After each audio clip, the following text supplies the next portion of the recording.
Welcome, guys, to yet another episode of Parvez's Trade. My name is Parvez Khan. I'm an ex-trader, and I am on the mission to educate the world on global politics, global finance, and just to educate people on where we're heading in the world with a lot of changes coming. And on this series, we in the last few episodes, we talked about the energy finances around the world. We started talking about the history of energy, how it's always been a game changer for transfer of power in the battlefield, for innovation, for transforming societies. And yeah, we talked about in the last few episodes about the North American energy markets and how that's been changing. And I guess one part I didn't talk about, which I want to in this episode, is the data centers and how they're going to change the energy dynamics in the future. And so people talk about AI a lot recently and how artificial intelligence is going to change the world. And I think one of the byproducts of this rapidly growing industry of AI is the rapidly growing industry of data centers because AI is basically dependent on data that it collects and uses. And that's why you have this booming data center industry around the world. And North America has not been any different. So, what does this growing data center industry mean for the energy sector? Well, obviously, I mean, common sense tells us that energy demand will increase, but how does so I guess the question I'm trying to answer in this video is which country will dominate the data center market?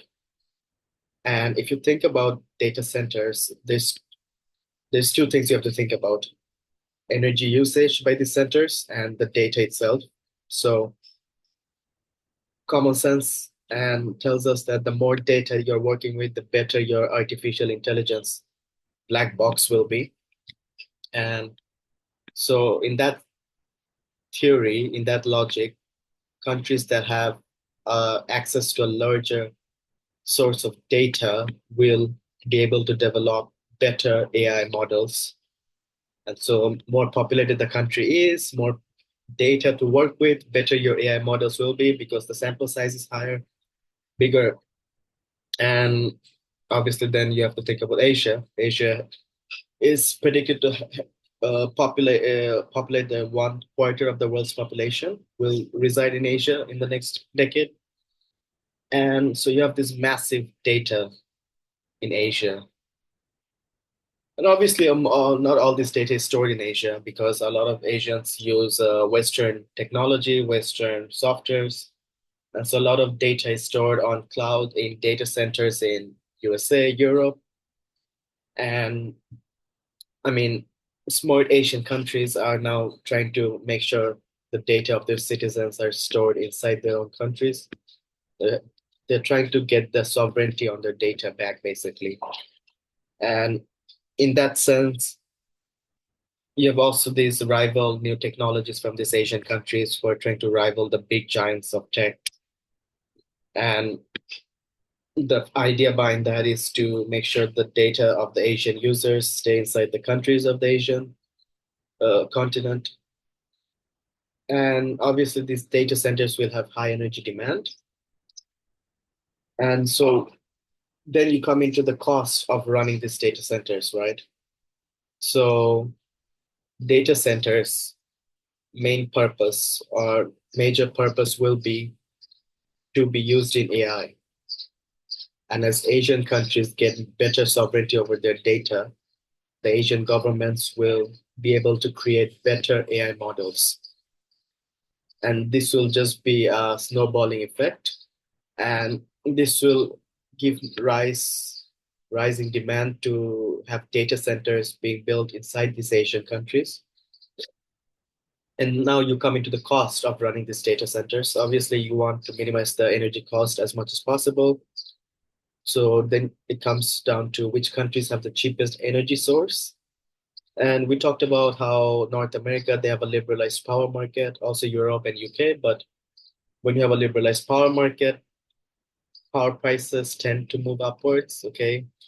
Because the traders want to make money and they can do that by withholding power at critical times. Even though there are rules against that, but you can bypass these rules easily. We've seen that in the past. And yeah, with the incidents like Enron and all that. So you have liberalized power markets in the Western world, who which jack up the power prices. And so in my prediction is in the long run, running a data center in the Western world will be less cost effective on the energy side, and also less effective in the sense that the demand will drop eventually because the Western countries as a whole, their population is nowhere near the population in Asia. And these Asian countries are getting smart in realizing they want sovereignty over their data. And so the capture, storage, and utilization of data, this market will eventually shift to Asia, and the data center market will eventually shift to Asia. And yeah, that's my prediction because the power markets are not going to become cheap anytime soon in the Western world, simply because it's a liberalized market and they usually tend to drive up prices, not down. Even though they're, now bringing renewable storage into the grid, renewable energy and storage into the grid in the Western markets. But even then, right, you need to, if you're if you're a trader in the energy markets in a liberalized power market in the West, you will want to maximize your profit. And so if you have a battery that's buying cheap energy from the renewables, and then you will only discharge that battery when the power prices are high. So you'll be withholding the power until you can discharge it at a time when the power prices are high enough. So, incentives like this usually drive up power prices. That's my prediction.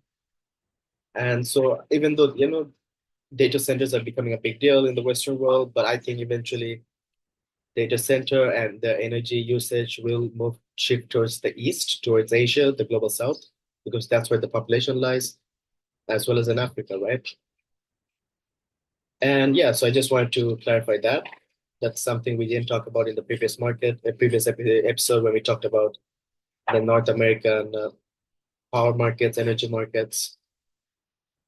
So that's out of the way. Now let's talk about Europe and let's talk about the European energy markets, the power, oil, gas, and other energy resources they have, what they're looking at in the future.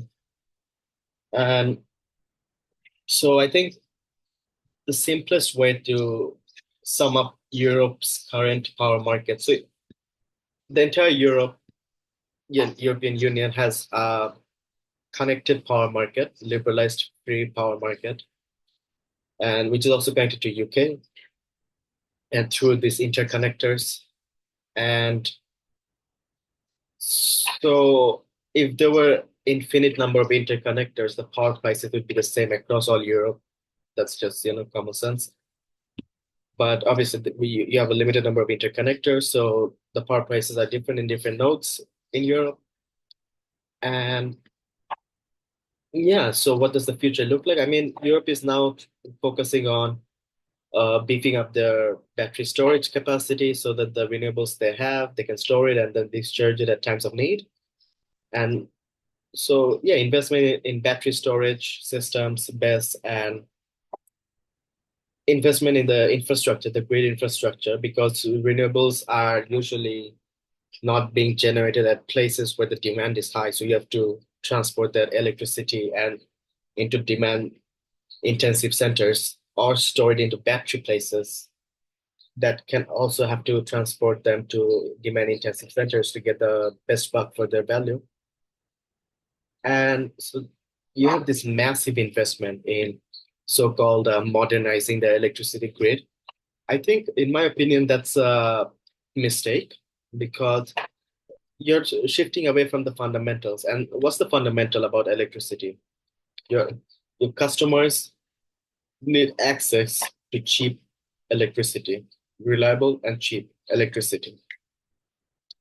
We talked about this in the previous episode. If you have a liberalized power market, power prices will be driven up. They will not go down. And so all these private sector companies are investing in the battery storage in the power plants. That's all well and good. But who's investing in the infrastructure, in the electrical grid? Obviously, that money is coming from the governments mostly. I mean, there are a few transmission companies, but they are not going to invest in those long-term projects unless they get a backing of their governments and the subsidies from their governments to start with. And so it's like, I was talking about this with someone, which is that I think Europe needs to focus on, they need to get their priorities straight, basically, because they have huge burden of debt already, the governments, and the middle class is already bankrupt, record level of debt. Can they afford higher energy costs? I mean, look at what happened to UK recently. The Most of the people have to choose from heating their home, keeping the lights on, feeding themselves, and in this environment, you're in bringing in more cost, at least short-term cost, to the electricity market by pushing this renewable transition and pu- pushing for this investment in the infrastructure and all that. And you're hoping to recoup that money in a 20-year, 30-year power purchase agreement. But will you have that customer base even to recoup that money? What if your customer base is too broke to even use electricity at the same demand level as today? And I know it sounds a big picture, but I just think that focusing on the fundamentals, which is right now, it's like, so for example, if I am a country, okay, let's say I am a country, I'm the European Union, okay, my balance sheet is broke, okay, I have too much debt, okay, and now instead of focusing on repaying that debt and improving my balance sheet, I'm taking out more loans and improving the energy efficiency of my house and investing in solar panels, battery storage, and okay, in the short run, my energy cost, operating cost is decreasing, but I have to borrow this huge amount of new money at obviously high interest rate because no one is giving me low interest rate because I have too much debt. So yeah, my energy operating cost is going down, but the capital cost of investing in these smart energy systems is very high. And I'm hoping to get my money back in 20, 30 years time. And on top of that, I'm paying high interest rates on the new money that I've borrowed for this energy investment. Will my financial balance sheet improve anytime soon? I mean, okay, you save some money from energy, from the renewable energy, so your day-to-day energy cost is decreasing, but your debt interest payments are rising at a faster pace than the money you're saving from day-to-day energy cost, right? And you have this new debt burden that you have to pay off with installments.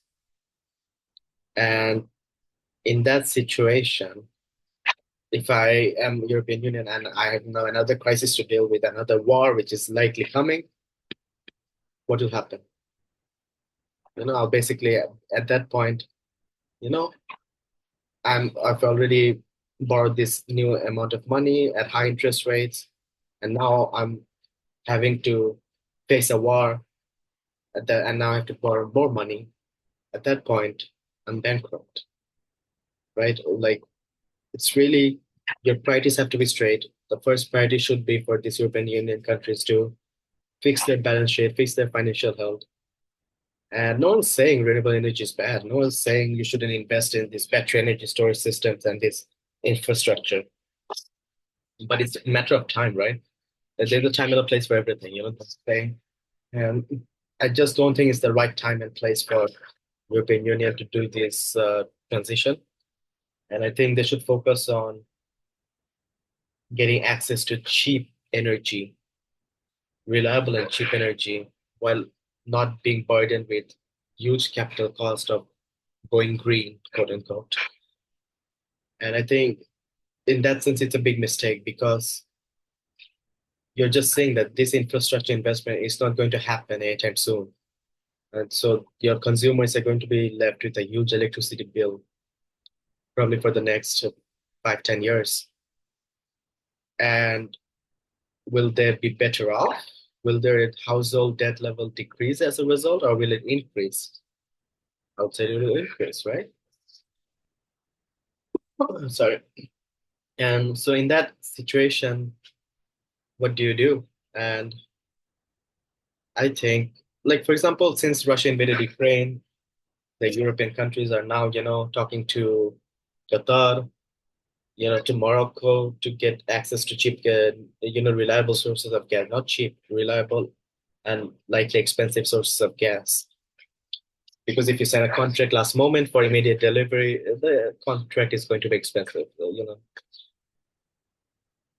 So the cost of delivering energy to your consumers is increasing in the short run, regardless of what you do. And so I think, yeah, Europe, and on top of that, you have your manufacturing base that is been on the decline because they got cut off from the cheap energy sources from Russia. So you just look what happened to Germany. They lost a significant amount of their chemical industry, their automobile industry overnight to places like China and America with a cheaper energy supply simply because Germany didn't have access to Russian gas and oil, right? And I think European Union's, I mentioned this, European Union's future is not bright. They'll be probably dissolved into individual countries and they'll go through a period of turmoil. And I don't see this ending well. I don't see this transition to renewable. I'm not saying it's a bad thing, right? Like, let's get that out of the way. Like, obviously, everyone, agrees that you should transition to clean energy, but it's about the time and the place. And I don't think it's the right time and the right place for European Union to push this green agenda. And yeah, so what does Europe's energy market look like in the near-term future? Well, you have an isolationist coming to USA in Trump, right? And obviously they want to export US's resources to Europe. They want to be the first seller, right? And I mean, they have an edge, right? America's military umbrella is there in Europe, so Trump can force them to buy American oil and gas and not any other countries, even if the prices are high. And like I talked about this in a previous episode, how during the British Empire, India produced one of the cheapest and finest textile, but the British and their textiles, which were not very good quality and also more expensive, they basically came to India, used the force of power, military, destroyed the Indian textile industry, and then dumped this expensive, low quality textile, British textile, into the Indian market.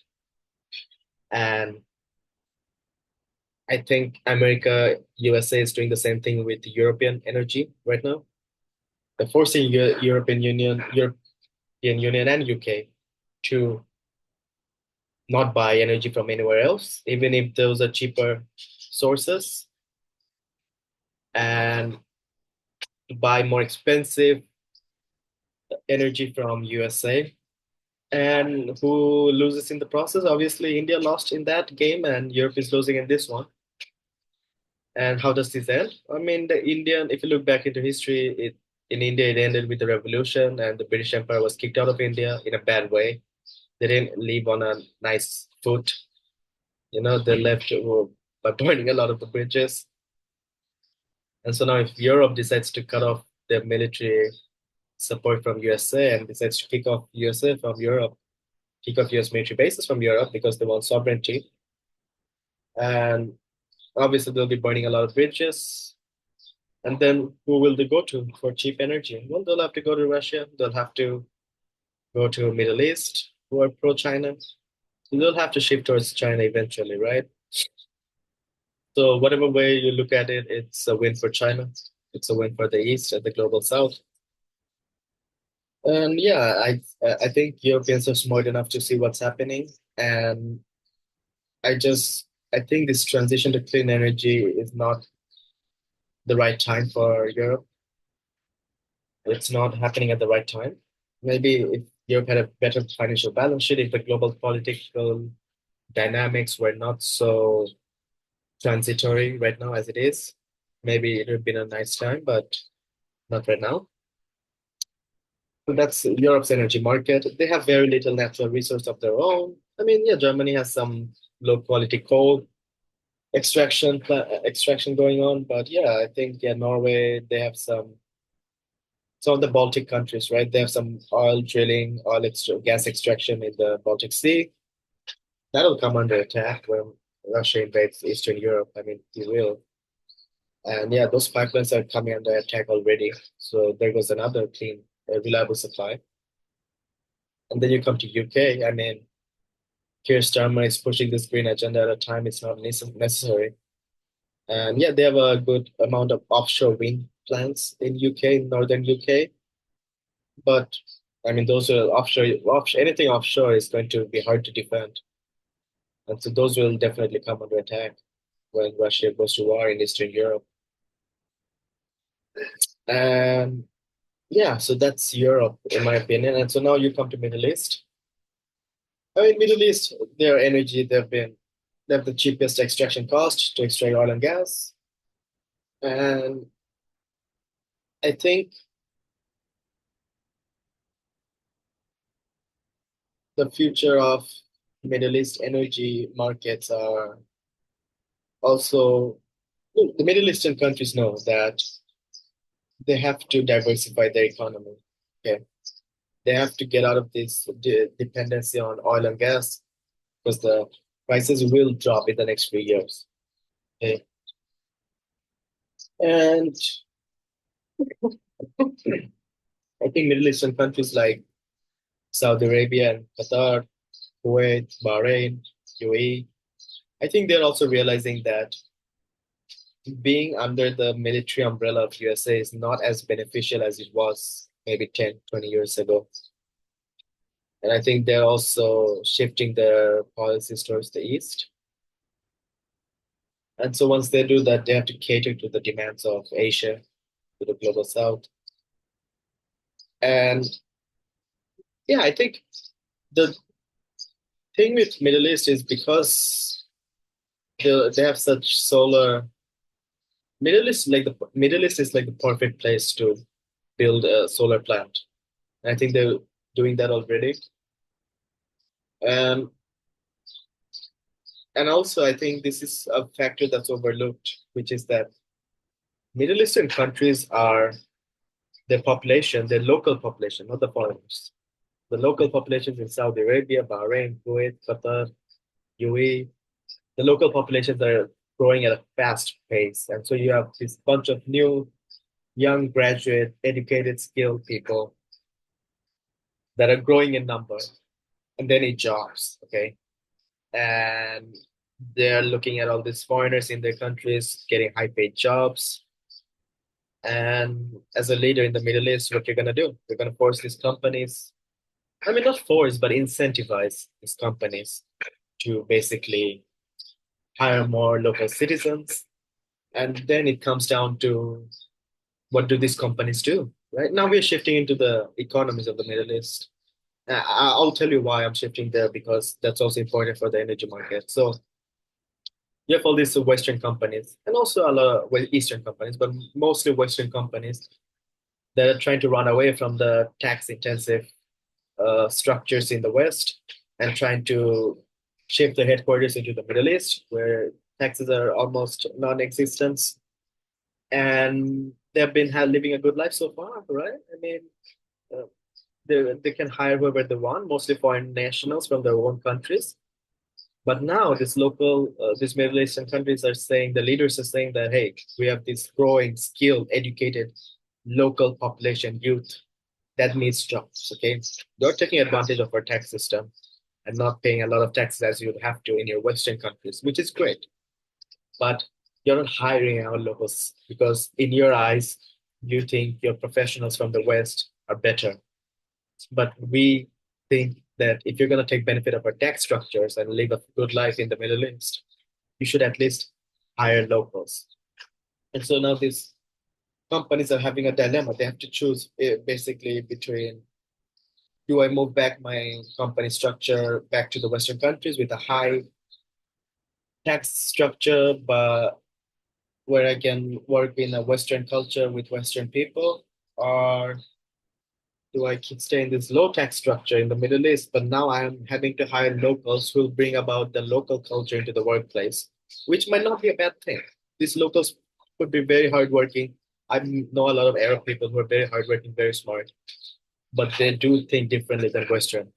So in the Western work culture, it's a different mentality. It's a different vibe. I've worked in the West and I have Arab friends, so I can tell you this, that Western work culture has a completely different vibe than the vibe and the culture of Middle Eastern people.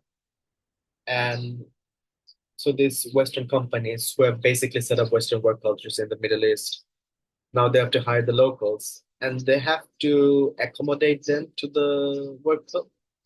And they'll bring their own culture into the work, and you can either tolerate it or ship pack up your bags and move your company back to the Western world. So basically, for these Western companies in the Middle East, it'll be having to choose between high taxes in the West and shifting their work culture to accommodate Middle Eastern values. Okay. And it might reach a tipping point where they might decide that, you know, as a Western company, those directors, the big management will definitely be people from the West. They might decide, they might not necessarily admire the cultures that these Arab people bring into the work that are different than the culture in the West. And I'm not saying it's a bad thing. Like people, you need to understand this, that here's the fundamental difference. In the West, the work culture, as I know it, and I have friends working there, I've worked there. The Western work culture is very, uh, how do I put it, very robotic. And they have this nice facade. So you go to work, you do small talk. Hey, I did this on the weekend, blah, blah, blah. But you keep it very at face value, right? And you're working hard. Okay, it's very competitive, the work culture. It's very cutthroat, especially corporate work culture in the West is very, everyone's trying to set their own skin. It's very cutthroat. But they also try to put up this facade of nice working environment by doing small artificial fake talk. And people in the Middle East, they're much more relaxed and they're also much more upfront. They don't put up this nice face of artificial, nice work, nice culture. You know, they're very upfront. They're nice people, but they're also very straightforward in how they behave and talk. And they're not as, they don't have this cutthroat, you know, saving my skin mentality as Western corporate culture does. And so I'm very confident this will clash. And so, yeah, I'm confident that these work cultures will clash. And what will end up with it? I mean, so on one hand, you have these Western countries, especially if you look at recently, Keir Starmer said this, you know, UK companies that are headquartered abroad and that are trying to evade taxes by moving their headquarters abroad in Middle East, they'll now have to pay a new non-dom tax and all that. So look, we talked about this in previous episodes. Western countries, the governments are broke. Okay, most of them are in a net negative equity. They have more liabilities than they have assets, the government. And the only way they can solve this problem is one, by borrowing more money, which will just add to the problem, and two, getting more revenue. And the middle class is already getting wrecked, as we talked about it in previous episodes. So there's no more money to take from the middle class because they're already at record household debt. And so the only people you can take money from are the corporations and the rich. And the corporations that are headquartered abroad and paying the least amount of tax are first ones that are going to be targeted. Common sense.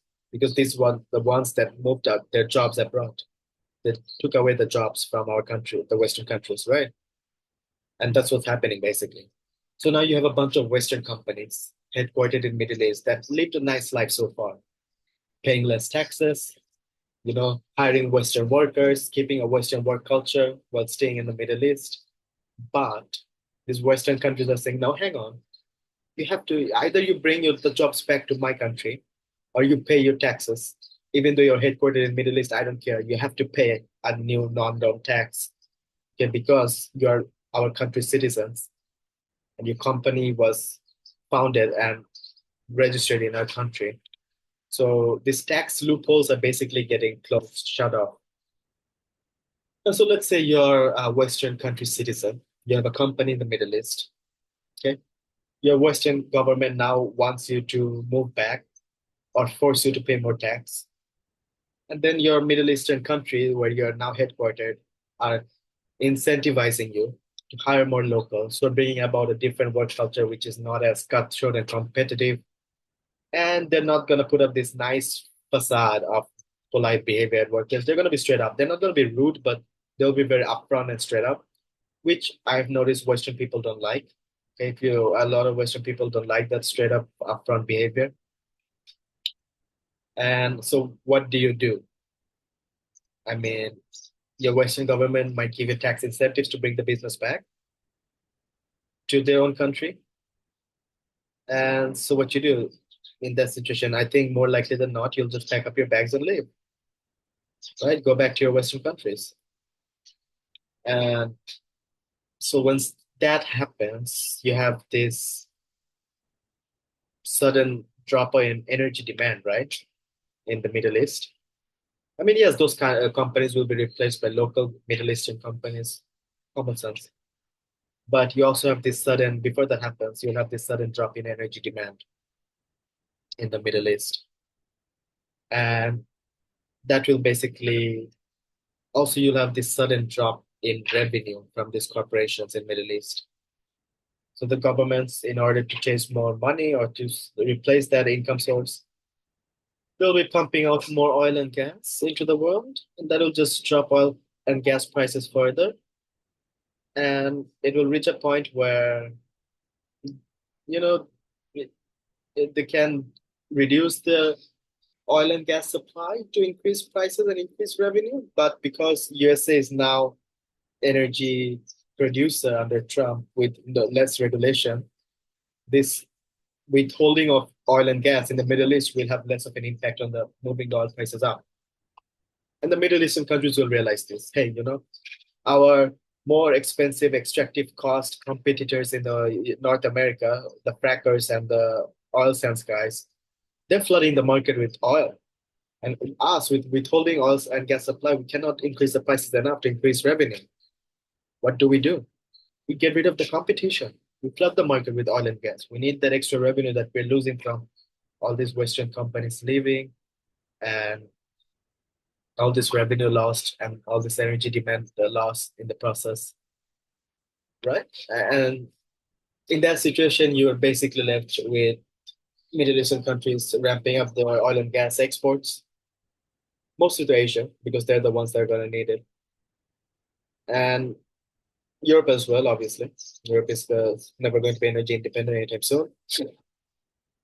So I think that's these dynamics are happening right now, and it'll continue to happen. Continue, and so yeah, the next few years are interesting for the energy markets and in the Middle East, right? And